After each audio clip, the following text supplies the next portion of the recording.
Inspirados en la Sharia islámica, el pequeño estado de Brunei es el primer país del sureste asiático que va a aplicar a nivel nacional un código penal que castiga con lapidación, o sea, la muerte por apedreo, ¿no?, la homosexualidad y también el adulterio. Desde Naciones Unidas rechazaron la norma por violar los derechos humanos fundamentales, un tema que queremos analizar a esta hora junto a Cristian Fuentes. Él es profesor de Relaciones Internacionales de la Universidad Central. Profesor, gracias por estar con nosotros. Muy buenos días. Gracias a ustedes por invitarme. Bueno, a ratos uno ve costumbres diferentes, usos distintos me refiero a lo occidental o a lo que se ha definido, en definitiva, por la comunidad internacional como el respeto a los derechos humanos. ¿Qué ocurre con un caso como el que recién comentábamos de Brunei? Bueno, hay que recordar que la Sharia es un código de justicia del siglo VII después de Cristo. Hay visiones musulmanas muy extremas que creen que esa es la ley y esa es la ley para siempre. Esas personas no están en el siglo XXI, están en el siglo VII después de Cristo. Ya, pero ¿qué pasa con la comunidad internacional cuando se enfrenta a una situación como esta? Bueno, porque el país legítimamente, cualquiera de ellos y en diferentes casos que podemos analizar más adelante, dicen, estos son nuestras costumbres, esta es nuestra religión, esta es nuestra ley. Es que hay ciertas cosas que no son aceptables en el siglo XXI y en el mundo en que vivimos, como por ejemplo estas. Porque si no, los derechos humanos serían un concepto occidental simplemente y el resto de los países que no tienen esos mismos valores no estarían obligados a respetarlos. Y si se es miembro de la comunidad internacional, hay que respetar los derechos humanos. Es que ese es un punto bien interesante, porque el sultanato de Brunei, recordemos, es un país pequeñísimo, sí, riquísimo además, gracias al petróleo, y que pertenece, digamos, a varios ámbitos del concierto internacional. Por de pronto, el sultán tiene previsto un viaje a Chile este año con motivo de la reunión de las economías de la APEC. Cuando uno se suma a la comunidad internacional, ¿se obliga a la vez a ciertos estándares? Se obliga, por supuesto. Ahora hay formas de aplicar esos estándares, hay momentos, hay tiempos, todo eso es cierto, pero tiene que haber una voluntad de aplicarlos. Hay otras costumbres que también son consideradas bárbaras por el resto del mundo y los países que la tienen dicen efectivamente que esa es su cultura.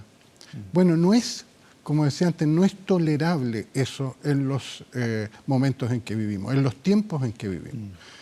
Puede haber, como decía antes, cierta flexibilidad, bueno, puedo entender que ya es una costumbre, digamos, muy enraizada, etcétera, etcétera, pero ¿cuándo cambian y cómo cambian?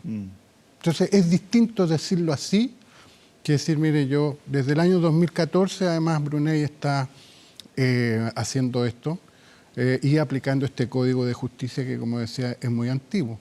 Pues eso es lo que aparece en el Corán. Está bien, esa es la religión, esas son las costumbres islámicas. Pero, bueno, los del ISIS, los del Daesh, a los homosexuales los tiraban de una altura, digamos. Un acantilado, eventualmente. Los mataban. Claro. Ahora, profesor, ¿qué puede hacer la comunidad internacional? Más allá de generar alarma, más allá de generar estas declaraciones de condena, ¿hay algo que efectivamente se pueda hacer, por ejemplo, para la comunidad homosexual en Brunei? Bueno, sí, conversar mucho, dialogar mucho, pero también en algún momento establecer sanciones. Y esas cosas la comunidad internacional lo ha hecho y lo sigue haciendo.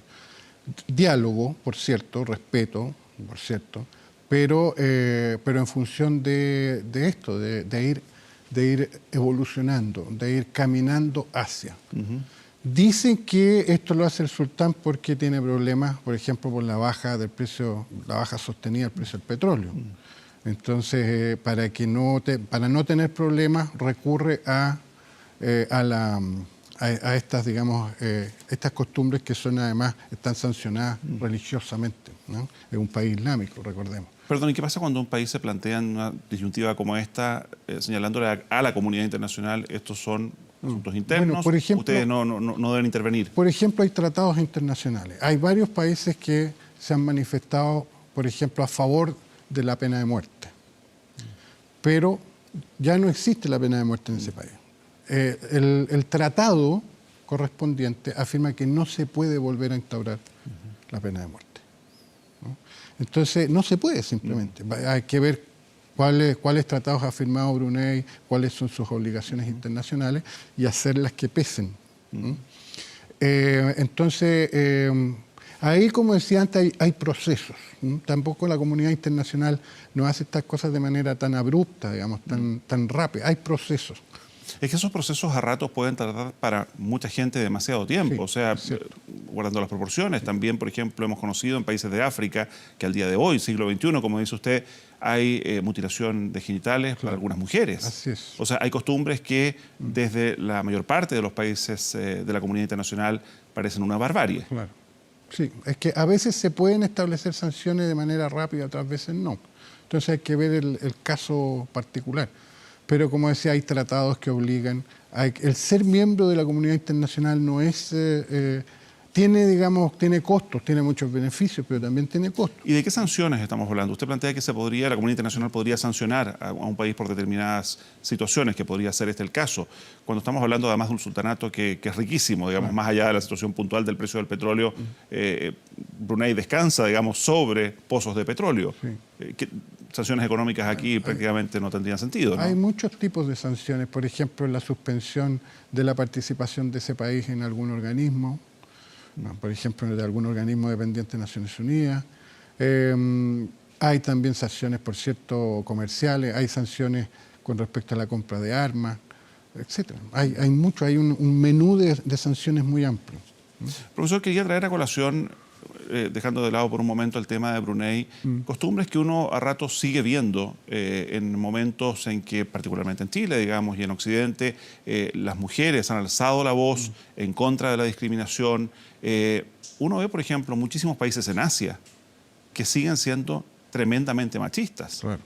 Cerca de Brunei, digamos, Arabia Saudita, hasta hace poco más de un año, digamos, estaba prohibido que las mujeres sacaran licencia de conducir. Claro.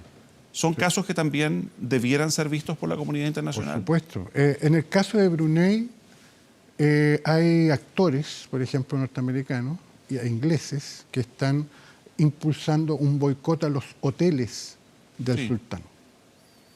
Sí, Esas no son sanciones internacionales, pero sí son iniciativas, digamos, que pueden tener algún peso, ¿no? Claro, que no son, recordemos, no son solo hoteles en Brunei, sino que el sultán, que es inmensamente rico, además él en lo personal tiene hoteles de lujo en Hollywood, en Beverly Hills y otros, digamos, donde este grupo de actores también pretende establecer algún tipo de veto. Claro.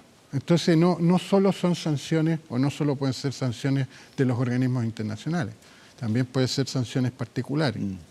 Y en el caso de Arabia Saudita, bueno, ahí también hay un tema. Arabia Saudita es un país grande, muy rico, y un aliado de Estados Unidos. Entonces, de alguna manera es protegido. El príncipe heredero, que se hizo famoso lamentablemente por la muerte del periodista Khashoggi, es un protegido de Estados Unidos. Es muy amigo de Putin. Entonces, bueno, él dice, a mí no me sancionen porque además yo, aparte de ser amigo de ustedes, yo creo que efectivamente las mujeres tienen que tener permiso para manejar. Y aceptó eso y ahora que las mujeres sauditas pueden manejar. Ya, pero uno ve también países ya en el lejano oriente donde, pese a todo el desarrollo económico, pese a todos los avances que han tenido, uno ve en su cultura, en el día a día, que las mujeres son sistemáticamente postergadas. Claro, eso es más largo. Como decía, a veces es bueno establecer sanciones, otras veces no, otras veces es bueno acercar más a ese país a la comunidad internacional para dialogar con ellos, para conversar, para decirles que eso no es bueno de ninguna forma, digamos, pero desde el punto de vista de alguna manera corporativo no es bueno para el país que tenga ese tipo de costumbres porque el resto los ven como bárbaros, como etcétera, etcétera. Entonces, es largo por ese lado, es un proceso largo, pero por otro hay cuestiones bien concretas que hacer, como por ejemplo este tipo de iniciativas, que son, como decíamos, iniciativas particulares, la de los hoteles del sultán, pero también iniciativas de la sociedad civil internacional, boicot, digamos, etcétera, etcétera, y de la comunidad internacional. Ahora, recordemos que la comunidad internacional es... ¿Quiénes son los componentes de la comunidad internacional? Los estados y las organizaciones. O sea, las organizaciones internacionales, ya sean no gubernamentales, bueno, etcétera. Entonces, no es un estado, si un estado quiere hacerlo, eso no necesariamente significa que se va a hacer. Entonces hay otros estados que no están de acuerdo, ¿no? Hay que ponerse de acuerdo en las sanciones. ¿No? Ahora estamos viendo que Estados Unidos sanciona y los rusos y los chinos no están de acuerdo con eso, por ejemplo.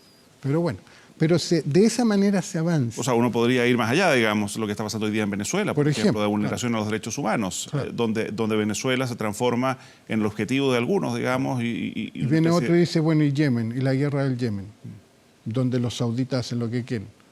Porque los sauditas son aliados de los norteamericanos, entonces no los sancionamos. O lo que ha ocurrido durante tantos años en Siria. O en Siria, bueno, etcétera. Entonces, pero así es la comunidad internacional.